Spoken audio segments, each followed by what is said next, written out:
नमस्कार, मी विलास बडे. न्यूज 18 लोकमतच्या दमदार 10 या बुलेटिनमध्ये आपल्या सगळ्यांचं स्वागत. पुढच्या अर्ध्या तासात आपण जाणून घेणार आहोत राज्यातल्या, देशातल्या आणि जगभरातल्या महत्त्वाच्या बातम्या, दमदार बातम्या.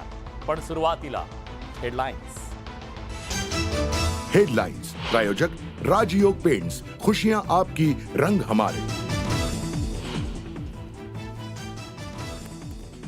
उत्तर काशीत बोगद्यात अडकलेल्या सर्व 41 जणांना बाहेर काढण्यात यश. मजुरांवर तातडीनं वैद्यकीय उपचार. सर्व मजूर सुरक्षित असल्यानं रेस्क्यू ऑपरेशनला मोठं यश. बाळासाहेबांचे विचार फक्त बोलण्यासाठीच का? मराठी पाट्यांच्या मुद्द्यावरून राज ठाकरेंचा मुख्यमंत्री एकनाथ शिंदेंना खडा सवाल. मराठीत पाट्या न लावलेल्या दुकानदारांविरोधात पालिकेनं उगारला कारवाईचा बडगा. विशेष पथकाद्वारे दंडात्मक कारवाई.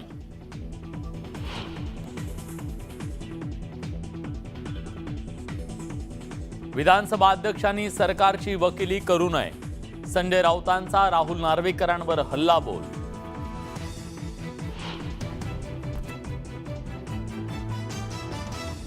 आमदार अपात्रते प्रकरणी पक्षांतर शब्दावरून सुनील प्रभूंवर शिंदेंच्या वकिलांच्या प्रश्नांची सरबत्ती.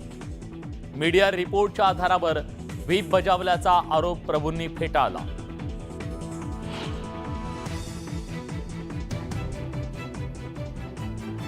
मुख्यमंत्री एकनाथ शिंदेंबाबतची आक्षेपार्ह टीका उद्धव ठाकरेंना होण्याची शक्यता. कायदेशीर सल्ला घेऊन कारवाईचे शंभूराज देसाईंचे संकेत. शेतकऱ्यांना वाऱ्यावर सोडून मुख्यमंत्री तेलंगणात प्रचारात व्यस्त. मुख्यमंत्री एकनाथ शिंदेंवर उद्धव ठाकरेंची टीका. 3 डिसेंबर नंतर राज्यात दंगलीची शक्यता. वंचित बहुजन आघाडीचे नेते प्रकाश आंबेडकरांच्या दाव्यानं खळबळ. 2024 मध्ये राष्ट्रवादीनं आमचं सरकार पाडलं नसतं तर मराठा आरक्षण टिकवलं असतं. पृथ्वीराज चव्हाण यांचा गौप्यस्फोट. राज्यातील 17 जिल्ह्यांमध्ये 90,000 हेक्टरवरच्या पिकांना अवकाळीचा तडाखा. सरकारच्या मदतीकडे शेतकऱ्यांचं लक्ष. शेजाऱ्याचा कुत्रा भुंकतो म्हणून रागाच्या भरात कुत्र्यावर स्पोर्ट्स गन चालवली. पुण्यातला धक्कादायक प्रकार.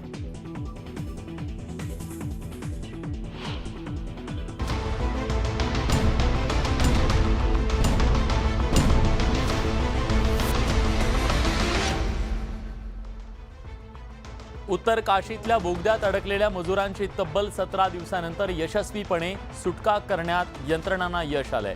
बचाव पथकाच्या आणि प्रशासनाच्या अथक प्रयत्नांमुळे या मजुरांना जीवदान मिळालंय. या मजुरांच्या सुटकेनंतर त्यांच्या कुटुंबियांनी आनंद साजरा केला. या सर्व मजुरांची प्रकृती उत्तम आहे. बोगद्यात अडकल्यानं तब्बल 17 दिवस जगाशी संपर्क तुटलेल्या मजुरांना अखेर जीवदान मिळालंय. 12 नोव्हेंबरपासून अनेक यंत्रणा मजुरांच्या सुटकेसाठी प्रयत्नशील होत्या. या बचाव कार्याच्या दरम्यान अनेक अडथळे आले, मात्र त्या प्रत्येक अडथळ्यावर मात करत, त्याचप्रमाणे बोगद्यात अडकलेल्या मजुरांशी संपर्क साधत त्यांना धीर देत हे बचाव अभियान राबवण्यात आलं. अखेर बचाव पथकाच्या या प्रयत्नांना रात्री 8:50 यश आलं आणि सुरुवातीला 3 मजुरांना बोगद्यातून बाहेर काढण्यात आलं. त्यानंतर टप्प्याटप्प्यानं इतर मजुरांची यशस्वीपणे सुटका करण्यात आली. बहुत ही कठिन और चुनौतीपूर्ण काम को सभी लोगों ने अपना सहयोग प्रदान किया और सब लोगों ने रात दिन मेहनत की, परिश्रम किए, अलग अलग पर्यायों पर काम किया और उसके बाद ये सफलता मिली है. संपूर्ण जगाचं लक्ष या बचाव मोहिमेकडे लागलं होतं. या मजुरांच्या बचावासाठी अनेक प्रार्थना केल्या जात होत्या. अखेर बचाव पथकाच्या प्रयत्नांना यश आलं आणि या मजुरांची यशस्वीपणे सुटका करण्यात आली. गेल्या 17 दिवसानंतर उत्तर काशीच्या सिल्कियारा प्रकल्पाच्या बोगद्यात अडकलेल्या 41 मजुरांची यशस्वीपणे सुटका करण्यात आली. मात्र या मजुरांच्या बचाव कार्यात अनेक यंत्रणा कार्यरत होत्या. या सर्व यंत्रणांच्या प्रयत्नांना अखेर यश आलं आणि ही मोहीम फत्ते झाली. बोगद्यात अडकलेल्या कामगारांना पाईपच्या मदतीनं ऑक्सिजनचा पुरवठा करण्यात आला। बोगद्यात कॅमेरा पाठवून मजुरांसोबत संवाद साधून त्यांना धीर देण्यात आला। मजुरांसाठी पाईपलाईनद्वारे अन्न औषधं पाठवण्यात आली। याशिवाय मजुरांशी वॉकी टॉकीनं संपर्क साधण्यात आला। कामगारांपर्यंत पोहोचण्यासाठी नवीन बोगदा खणताना ओगर ड्रिलिंग मशीनचा वापर करण्यात आला, मात्र ती तुटल्यानं ही ड्रिलिंग मशीन कापून बाहेर काढणं हाच पर्याय होता। पर्यायी उपाय म्हणून बचाव पथकांनी बोगद्याच्या वरच्या टेकडीवर उभ्या मार्गाने ड्रिलिंग केलं। बचाव कार्यात गुंतलेल्या लष्कराच्या जवानांनी ड्रोनद्वारे बोगद्याचं डिजिटल मॅपिंग सुरू केलं। अवजड मशीन्स निकामी झाल्यानंतर 41 मजुरांना वाचवण्यासाठी रॅट मायनिंगचा वापर करण्यात आला। एका छोट्या जागेत वेगानं खोदणारी मजुरांचं एक पथक बचाव कार्यात सहभागी झालं। मुश्किल तो है, फिर भी इतने आदमियों की जान तो बचानी है। हाँ, सभी स्वस्थ हैं, सभी अपने घर चले गए। अपने पैरों पर चल करके सुरक्षित आ गए हैं, इससे बड़ा और खुशी का माहौल क्या हो सकता। अखेर या प्रयत्नांना यश आलं आणि या मजुरांची यशस्वीपणे सुटका करण्यात आली। मराठी पाट्यांच्या मुद्द्यावर मनसे आक्रमक झाली आहे। सर्वोच्च न्यायालयानं मराठी पाट्या लावण्यासाठी दिलेली मुदत संपली। ही डेडलाईन संपल्यानंतर मनसेचं खळखट्याक आंदोलन सुरू झालंय। नवी मुंबईत मनसेनं आक्रमक भूमिका घेत मॉलमध्ये जाऊन व्यवस्थापकांना जाब विचारला। 2 ते 3 दिवसात मराठी पाट्या न लावल्यास खळखट्याकचा इशारा मनसेनं दिलाय। तर मनसेच्या चारकोप विधानसभा शिष्टमंडळानं कांदिवली आर दक्षिण विभाग महानगरपालिका कार्यालयात अधिकाऱ्यांची भेट घेतली। त्यानंतर बीएमसी कार्यालयाबाहेर दुकानांवर इंग्रजी आणि गुजराती भाषेतल्या फलकांची मनसैनिकांनी पाहणी केली। मनसैनिक आक्रमक झालेले असताना मनसे अध्यक्ष राज ठाकरे यांनी मराठीच्या मुद्द्यावरून सत्ताधाऱ्यांवर जोरदार हल्लाबोल केलाय। बाळासाहेबांचे विचार कुठचे बाळासाहेबांचे विचार नाही घेतले। हे नुसतं आपलं बोलायचं बाळासाहेबांचे विचार मग अंमलात आणा ना, कळलं का? या पद्धतीचं पाऊल यांनी टाकलं पाहिजे। ड्रग प्रकरणावरही भाष्य करत राज ठाकरेंनी महाराष्ट्र पोलिसांवर विश्वास दाखवलाय। मुंबई महाराष्ट्र पोलिसांवरती इतका विश्वास आहे, यांनी 24 तासाची मोकळीक द्यावी सरकारने, सगळं वटणीवरती आणून ठेवतील। यावेळी मनोज जरांगे यांच्याबद्दल विचारला असता राज ठाकरे काही न बोलताच निघून गेले। दुकानांवर मराठी पाट्या लावण्याची मुदत संपल्यानं आजपासून मुंबई महापालिकेनं कारवाईला सुद्धा सुरुवात केली आहे। मुंबई महानगरपालिकेनं यासाठी पथक तयार केलं असून त्यांनी कारवाईचा बडगा उगारायला सुरुवात केली आहे। मराठी भाषेत पाट्या न लावणाऱ्या मुंबईतली दुकानं आणि आस्थापनांवर मुंबई महापालिकेनं कारवाईचा बडगा उगारलाय। या कारवाईसाठी मुंबईतील 24 वॉर्डमध्ये विशेष पथक स्थापन करण्यात आले असून प्रत्येक वॉर्डात 2 याप्रमाणे 24 वॉर्डात 48 अधिकारी दुकानांची झाडाझडती घेत आहेत। दुकानांवर मराठी पाट्या नसल्यास प्रति कामगार 2000 रुपये दंड आणि न्यायालयीन कारवाईची तरतूद कायद्यात करण्यात आली आहे। जर ह्यांच्याकडे ज्या प्रमाणात कामगार असतील तर पर हेड 2000, समजा 10 कामगार असतील किंवा 12 असतील तर जास्तीत जास्त 24,000। नोटिस दिया है हमको और उसके बाद में उन्होंने बोला है कि आप चाहो तो कोर्ट में इस फाइन को भर सकते हो या अर्जी दे सकते हो। अभी इस बारे में क्या हमें कुछ मालूम नहीं है। मुंबई महापालिकेनं ही कारवाई सुरू केली असली तरी कायद्याला वाकुला दाखवणाऱ्यांविरोधात कारवाईची गती वाढवण्याची गरज आहे। शिवसेनेच्या 16 आमदारांच्या अपात्रतेबाबत विधानसभा अध्यक्ष राहुल नार्वेकर यांच्या समोर सुनावणी सुरू आहे। या सुनावणीमध्ये शिवसेनेचे प्रतोद सुनील प्रभू यांच्यावर शिंदेचे वकील महेश जेठमलानी यांनी प्रश्नांची सरबत्ती केली। आमदारांना व्हीप मीडियातल्या बातम्या पाहून बजावला का असा सवाल शिंदेच्या वकिलांनी केला। सुनील प्रभूंनी मात्र त्याचा इन्कार केला। आमदार अपात्रते प्रकरणी विधानसभा अध्यक्षांसमोर सुनावणी सुरू आहे। या शिवसेनेचे प्रतोद सुनील प्रभू यांची उलट तपासणी सुरू आहे। यावेळी पक्षांतर शब्दावरून सुनील प्रभू यांना शिंदेच्या शिवसेनेचे वकील महेश जेठमलानी यांनी प्रश्नांच्या सरबत्ती झाडल्या। शिंदेच्या वकिलाने विचारलं, पक्षांतर होत आहे आणि पार्टीला अस्थिर केलं जात आहे असं आपल्याला दिसत होतं, हे कशाच्या आधारावर आपण म्हणत होतात? सुनील प्रभूंनी त्यावर उत्तर दिलं, सुरुवातीला बातम्या येत होत्या मिसिंग आमदार हॉटेलमध्ये बसून आमच्या पाठीमागे राष्ट्रीय शक्ती आहे, आपण योग्य तो निर्णय घेऊ असं बोलत होते। याचा अर्थ पक्षांतर करण्याची त्यांची मानसिकता होती। शिंदेच्या वकिलांनी त्यावर विचारलं, आपण मीडिया रिपोर्टच्या आधारे नोटीस दिली होती का? सुनील प्रभूंनी सांगितलं, हे खोटं आहे। शिंदेच्या वकिलांनी त्यावर प्रश्न विचारला, उपरोक्त ठरावाची प्रत बनावट तयार करण्यात आली का? बोगस अपात्रता याचिका टाकण्यासाठी त्याचा वापर केला गेला का? सुनील प्रभूंनी सांगितलं, हे खोटं आहे। त्यावर शिंदेचे वकील म्हणाले, दिलीप लांडे यांची बनावट सही करण्यात आली का? सुनील प्रभूंनी सांगितलं, हे खोटं आहे। विधानसभा अध्यक्ष राहुल नार्वेकरांसमोर शिवसेनेच्या 16 आमदार अपात्रता प्रकरणी सुनावणी सुरू आहे। या प्रकरणी 31 डिसेंबरपर्यंत निर्णय घेण्याचे आदेश सर्वोच्च न्यायालयाने दिले। या पार्श्वभूमीवर ठाकरे गट आणि विधानसभा अध्यक्षांमध्ये चांगली झुंपली आहे। आदित्य ठाकरे आणि संजय राऊत यांनी 31 डिसेंबरपर्यंत सरकार पडणार असल्याचा दावा केला। तसंच सत्ता संघर्षावरचा निकाल लांबणीवर टाकला जाणार असल्याचा आरोप करण्यात आला होता. त्याला विधानसभा अध्यक्ष राहुल नार्वेकरांनी उत्तर दिले. संख्याबळाचा दाखला देत नार्वेकरांनी ठाकरे गटावर पलटवार केला. आता नार्वेकरांच्या या टीकेला राऊतांनी जोरदार प्रत्युत्तर दिलंय. सरकार पडतं किंवा टिकतं हे केवळ सभागृहातील बहुमतावरती, त्यामुळे कोणीही भविष्यवाणी केली तर अशा भविष्यवाणीला सबस्क्राईब करणं अथवा अशा भविष्यवाणीकडे लक्ष देणं हे मला योग्य वाटत नाही. आमदार अपात्रता प्रकरणावरून ठाकरे गट आणि नार्वेकरांमध्ये वारंवार पलटवार सुरू आहे. त्यामुळे आमदार अपात्रता प्रकरणावरून सुरू असलेला राजकीय संघर्ष थांबणार नसल्याचं स्पष्ट होत आहे.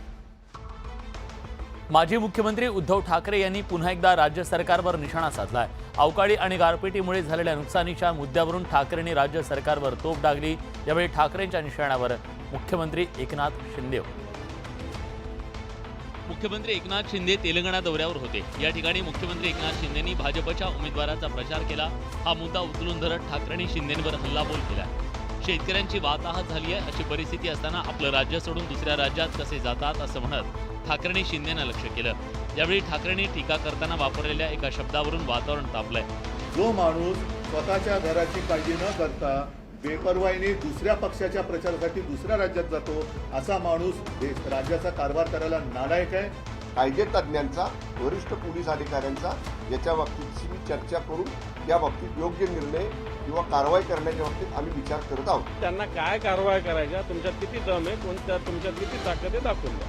ठाकरे मुख्यमंत्री असताना केंद्रीय मंत्री नारायण राणेंनी त्यांच्यावर आक्षेपार्ह टीका केली होती. त्यावरून राणेंना अटक झाली. आता नेमका हाच मुद्दा पकडत शिंदेंची शिवसेना ठाकरेंची कोंडी करण्याची शक्यता आहे. त्यावरून शिंदेंची शिवसेना आणि ठाकरे गटात संघर्ष वाढण्याची चिन्ह आहे. राज्यातील अनेक भागात दुष्काळ सदृश्य परिस्थिती असल्यानं शेतकरी आधीच संकटात सापडला. गेल्या 3 दिवसापासून राज्यातील अनेक भागात अवकाळी पावसानं हजेरी लावल्यानं शेतकऱ्यांचं मोठ्या प्रमाणात नुकसान झालं. शेतकऱ्यांच्या मुद्द्यावरून राज्याचं राजकारण तापलंय. माजी मुख्यमंत्री उद्धव ठाकरे यांनी शेतकऱ्यांच्या मुद्द्यावरून सरकारवर निशाणा साधलाय. बळीराजा संकटात असताना मुख्यमंत्री प्रचारात व्यस्त असल्याची टीका ठाकरेंनी केली आहे. स्वतःचं घर न सांभाळता दुसऱ्याच्या घरामध्ये डोकावणारे हे उलटे हे राज्याला न्याय देऊ शकत नाहीये. मुख्यमंत्र्यांच्या शेतीचा उल्लेख करत ठाकरेंनी जोरदार टोला लगावलाय. शेतकऱ्याच्या पुत्राने पंचतारांकित शेतीमधनं या शेतकऱ्यांची चिंता का ते वाहत नाहीये. याच मुद्द्यावरून ठाकरेंनी मुख्यमंत्र्यांसह दोन्ही उपमुख्यमंत्र्यांनाही लक्ष केलंय. ट्रिपल इंजिन असेल पण त्या इंजिनातून थापांचे धूर न सोडता भरघोस मदत आजच्या घडीला जी गरज आहे ती माझ्या राज्यातल्या शेतकऱ्याला करा. यावेळी उद्धव ठाकरे यांनी पंतप्रधान मोदींनाही लक्ष केलंय. लल्लाचं दर्शन, याचं दर्शन, त्याचं दर्शन, अहो तुमचं दर्शन शेतकऱ्याला कधी देणार. तर राज्यात एवढी उडवायला वेळ आहे आणि माझ्या महाराष्ट्रातल्या शेतकऱ्याच्या पाठीवरती हात फिरवायला ते कधी येणार. लवकरच शेतकऱ्यांच्या बांधावर जाणार असल्याचं ठाकरेंनी सांगितलं. तसंच शिवसैनिकांनी बांधावर जाऊन शेतकऱ्यांना धीर द्यावा असं आवाहन त्यांनी केलंय. घरी बसलेल्यांनी आम्हाला शिकवू नये अशा शब्दात मुख्यमंत्री एकनाथ शिंदेंनी उद्धव ठाकरेंचा समाचार घेतलाय. राज्यातील शेतकऱ्यांच्या पाठीशी हे सरकार असून अवकाळीमुळे नुकसान झालेल्या पिकांच्या पंचनाम्याचे राज्य सरकारनं आदेश दिल्याचं मुख्यमंत्र्यांनी न्यूज 18 लोकमतशी बोलताना सांगितलं. मुख्यमंत्री एकनाथ शिंदेंनी महाराष्ट्राला लागून असलेल्या तेलंगणा विधानसभा निवडणुकीत भाजपचा प्रचार केला. देशातील 5 राज्यात विधानसभा निवडणुकीचा प्रचार शिगेला पोहोचलाय. भाजपनं आपल्या पक्षाच्या सर्व मुख्यमंत्र्यांना या निवडणुकीच्या प्रचारात उतरवलंय. तर एनडीएचा घटक पक्ष म्हणून मुख्यमंत्री एकनाथ शिंदेंनी भाजपचा प्रचार केला. तेलंगणात मुख्यमंत्र्यांनी रोड शो देखील केला. उद्धव ठाकरेंनी केलेल्या टीकेचा मुख्यमंत्र्यांनी यावेळी समाचार घेतला. त्यांनी ज्या घोषणा केल्या होत्या, त्यांनी जी वचनं दिली होती शेतकऱ्यांना मदत करण्यात, ती आम्ही पेडलेली आहे. त्यामुळे घरी बसलेल्या लोकांनी आमच्या सरकारला शिकवण्याची एवढी आवश्यकता नाही. राज्यातल्या शेतकऱ्यांच्या पाठीशी सरकार असल्याची ग्वाही मुख्यमंत्र्यांनी यावेळी दिली. सरकार सक्षम आहे, शेतकऱ्यांना वाऱ्यावर सोडणार नाही, शेतकऱ्यांच्या पाठीशी सरकार उभं राहील. म्हणून तर शेतकऱ्यांसाठी अनेक निर्णय आमच्या सरकारने घेतलेले आहेत. तेलंगणात भाजपचं सरकार येईल असा विश्वास मुख्यमंत्र्यांनी बोलून दाखवला. राज्यात सध्या आरक्षणाच्या मुद्द्यावरून राजकीय वातावरण तापलंय. या मुद्द्यावरून नेत्यांमध्ये आरोप प्रत्यारोपांच्या फैरी झडताय. आता वंचित बहुजन आघाडीचे नेते प्रकाश आंबेडकर यांनी एक मोठा दावा करत खळबळ उडवून दिली. राज्यात अनेक ठिकाणी 3 डिसेंबर नंतर दंगलीची शक्यता आहे. सगळ्या पोलीस स्टेशनला तसा अलर्ट आलाय असा दावा प्रकाश आंबेडकरांनी केलाय. तसंच 6 डिसेंबर नंतर काहीही होऊ शकतं अशी पोलिसांना सूचना आहे असंही आंबेडकर म्हणाले. की 3 डिसेंबरच्या नंतर या ठिकाणी अनेक दंगली होण्याच्या असणाऱ्या शक्यता आहेत. 6 डिसेंबर नंतर काहीही होऊ शकते. 2024च्या निवडणुका आणि मोदींबाबत प्रकाश आंबेडकरांनी भाष्य केलंय. तर सरकार कोणाचं असेल हे सांगता येणार नाही, पण ह्या देशाचे पंतप्रधान नरेंद्र मोदी राहणार नाहीत. संविधान कुणीही बदलू शकत नाही असं उपमुख्यमंत्री फडणवीसांनी म्हटलं होतं. त्यालाही प्रकाश आंबेडकरांनी उत्तर दिलंय. की आपलं असणारं वक्तव्य हेच मोहन भागवतांचं वक्तव्य आहे आणि त्यांनी असणारं हे जाहीर करावं अशी आम्ही अपेक्षा त्या ठिकाणी पकडतो. आपण कुठलाही प्रश्न धार्मिक चष्म्यानं पाहतो. आपल्याला तशीच सवय लागली आहे असं प्रकाश आंबेडकर म्हणाले. राज्यभरात मराठा आरक्षणासाठी रान पेटलंय. मनोज जरांगे पाटील यांनी राज्य सरकारला 24 डिसेंबरचा अल्टिमेटम दिलाय. त्याआधी मराठा समाजाला सरसकट कुणबी प्रमाणपत्र देण्यात यावं यासाठी मराठा समाजाकडून सरकारवर दबाव वाढवला जातो. या पार्श्वभूमीवर माजी मुख्यमंत्री आणि काँग्रेसचे नेते पृथ्वीराज चव्हाण यांनी मोठा दावा केलाय. राष्ट्रवादी काँग्रेसनं आमचं सरकार पाडलं नसतं तर आम्ही नक्कीच मराठा आरक्षण टिकवलं असतं असं वक्तव्य चव्हाणांनी केलं. ते पुण्यात बोलत होते. पृथ्वीराज चव्हाणांच्या या वक्तव्यानंतर राष्ट्रवादी काँग्रेस अजित पवार गटानं जहरी टीका केली आहे. माझं सरकार राष्ट्रवादी काँग्रेसनी 14ला पाडलं आणि मला खात्री आहे की माझं सरकार जर पडलं नसतं आणि मराठा आरक्षणाचा प्रश्न देखील मी सोडवला असता. पृथ्वीराज चव्हाण राष्ट्रवादी काँग्रेस पक्षाला सतत पाण्यामध्ये बघतच त्यांचा कारभार त्या ठिकाणी करत आलेले होते. पृथ्वीराज चव्हाणांना काही सुपारी देऊनच दिल्लीवरना पाठवण्यात आलं होतं की पृथ्वीराज चव्हाण यांच्या वक्तव्यानंतर पुन्हा एकदा काँग्रेस आणि राष्ट्रवादीतलं वितुष्ट समोर आलंय. त्यामुळे राज्यात पुन्हा एकदा पवार चव्हाण यांच्यातला जुना राजकीय संघर्ष नव्यानं सुरू होण्याची शक्यता आहे. गेल्या काही दिवसांपासून राज्यात मराठा आणि ओबीसी आरक्षणाचा वाद चांगलाच पेटलेला दिसतोय. मनोज जरांगे आणि मंत्री छगन भुजबळांमध्ये आरोप प्रत्यारोपांच्या फैरी झडतायत. त्यात जरांगे यांनी वापरलेल्या एका शब्दानं वातावरण तापलंय. मनोज जरांगेंनी त्यांच्या एका भाषणात बोलताना ज्यांची लायकी नाही त्यांच्या हाताखाली काम करावं लागतं असं वक्तव्य केलं होतं. मात्र या शब्दावरून मोठा वादंग झाला. भुजबळांसह ओबीसी नेत्यांनी या शब्दावरून जरांगेंवर निशाणा साधला. तसंच प्रकाश आंबेडकरांनीही यावर भाष्य केलं. त्यानंतर जरांगे यांनी लायकी शब्द मागे घेत असल्याची घोषणा केली. मात्र यावेळी जरांगे पाटलांनी भुजबळांना टोला लगावला. तर भुजबळांनीही या शब्दावरून आता नवा मुद्दा उकरून काढलाय. संभ्रम यांनी निर्माण केलाय. जाती धर्मात सगळ्या बांधवांमध्ये संभ्रम निर्माण केला. आपण ते शब्दच मागे घेऊ आणि आपण काही ह्या कोणत्या जुनाट फिनाट नाही त्यासाठी ते मागे घेतलेलं माझी बात नाही. ती वर्णव्यवस्था वेगळी, आताची वर्णव्यवस्था वेगळी. आता कुणाची लायकी कोण मोठा कोण छोटा चाललेला. मी महापुरुषांच्या जाती काढता याच्यातच तुमच्या लक्षात येतंय हे तुमच्या पोटात किती गटारगंगा आहे आणि किती विष पेरलेले जातीविषयी. जरांगेंनी लायकी शब्द मागे घेतला असला तरी या शब्दावरून निर्माण झालेला वाद काही शमण्याची चिन्ह दिसत नाहीयेत. भुजबळांच्या नव्या विधानावरून हे पुन्हा एकदा समोर आलंय. उपराष्ट्रपती जगदीप धनखड यांचं एक विधान सध्या चांगलंच वादग्रस्त ठरलंय. धनखड यांनी मुंबईतल्या एका कार्यक्रमात बोलताना पंतप्रधान नरेंद्र मोदींची तुलना थेट महात्मा गांधींशी करून टाकली. त्यांच्या या विधानावरून विरोधकांनी धनखड यांच्यावर जोरदार टीकेची झोड उठवली आहे. भारताचे उपराष्ट्रपती जगदीप धनखड यांच्या विधानावरून त्यांच्यावर टीकेची झोड उठली आहे. गेल्या शतकातील महापुरुष महात्मा गांधी होते तर नरेंद्र मोदी हे या शतकातले युगपुरुष आहेत असं विधान सोमवारी मुंबईत एका कार्यक्रमात बोलताना जगदीप धनखड यांनी केलं. त्यामुळे एक नवा वाद निर्माण झाला. जगदीप धनखड यांच्या या विधानावरून विरोधकांनी टीकेची जोरदार झोड उठवली आहे. पिछली शताब्दी के महापुरुष महात्मा गांधी थे. इस शताब्दी के युग पुरुष नरेंद्र मोदी हैं. कौन युग पुरुष है कौन महापुरुष है कि हमने तय किया, इतिहास तय किया, सदियां तय किया. उन्होंने मोदी को युग पुरुष कहा है. नहीं, मैं उनके लिए उनकी नज़र से वो ठीक रहेगा. बाकी जनता बहुत बड़ी है. एकंदरीतच पक्ष कार्यकर्ते पक्षाच्या नेत्यांना आपल्या वरिष्ठ नेत्यांची स्तुती करणं समजू शकतो, पण देशाच्या उपराष्ट्रपतीपदी विराजमान असलेल्या व्यक्तीनं थेट मोदींची तुलना राष्ट्रपित्या महात्मा गांधींशी करणं खरंच योग्य आहे का हा विचार करण्यासारखा मुद्दा आहे. किमान जाणत्या नेत्यांनी तरी अशा स्तुती पाठकांना समज देणं गरजेचं आहे.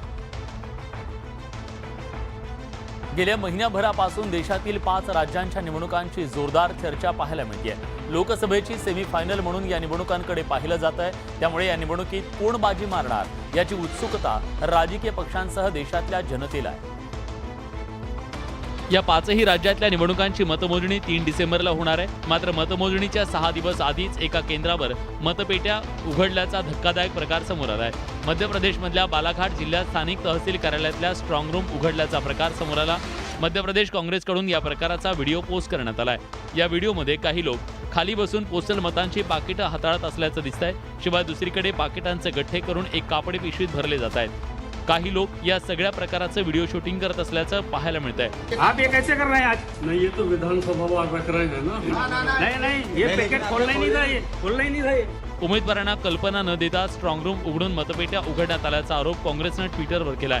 न्यूज 18 लोकमत या व्हिडिओची पुष्टी करत नाही. दरम्यान हा व्हिडिओ व्हायरल झाल्यानंतर विभागीय आयुक्तांनी संबंधित अधिकाऱ्यांना निलंबित केलंय. राज्यात झालेल्या अवकाळी पावसामुळे शेतकऱ्यांच्या स्वप्नांचा अक्षरशः चिखल झाला. या पावसामुळे बळीराजाचं अतोनात नुकसान झालं. अवकाळीमुळे बळीराजा हतबल झाला असून सरकारच्या मदतीकडे आज त्याचे डोळे लागले.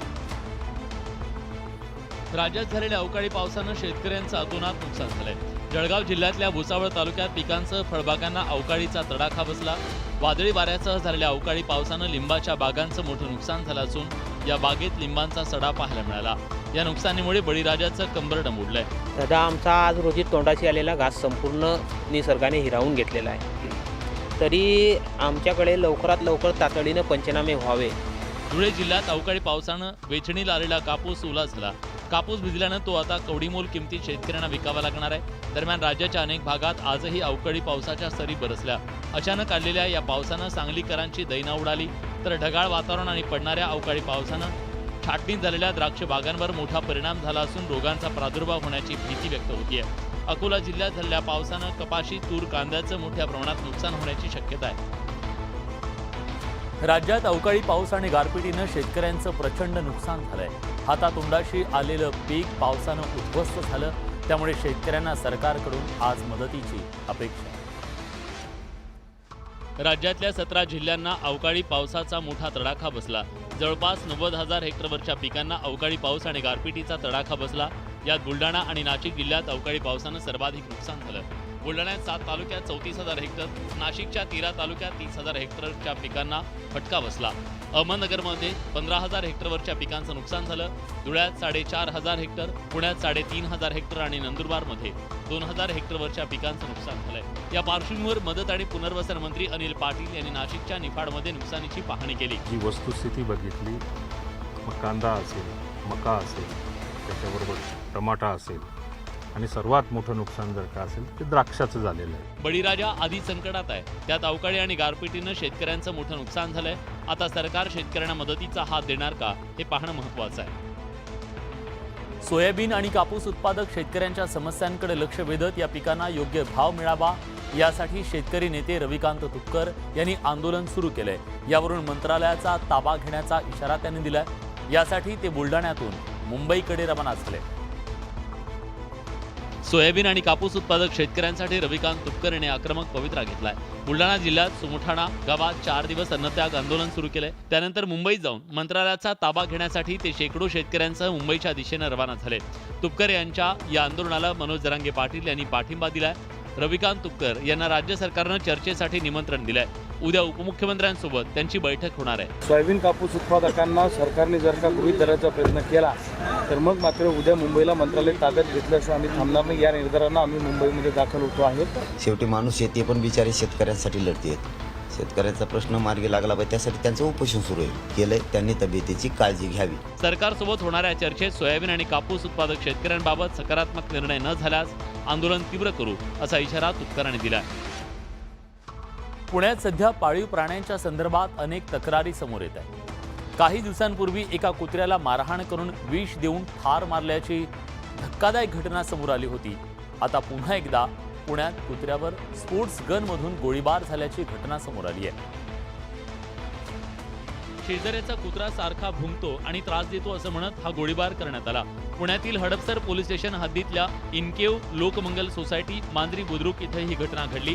या प्रकरणी सोसायटीत राहणाऱ्या प्रीती अग्रवाल यांनी पोलिसात तक्रार दिली आहे. अग्रवाल यांनी कुत्रा पाळलेला होता. त्याचं नाव बाउन्सी असं आहे. 21 नोव्हेंबरच्या रात्री 11 वाजण्याच्या सुमारास त्यांचा कुत्रा सोसायटी समोरच्या रस्त्यावर बसला होता.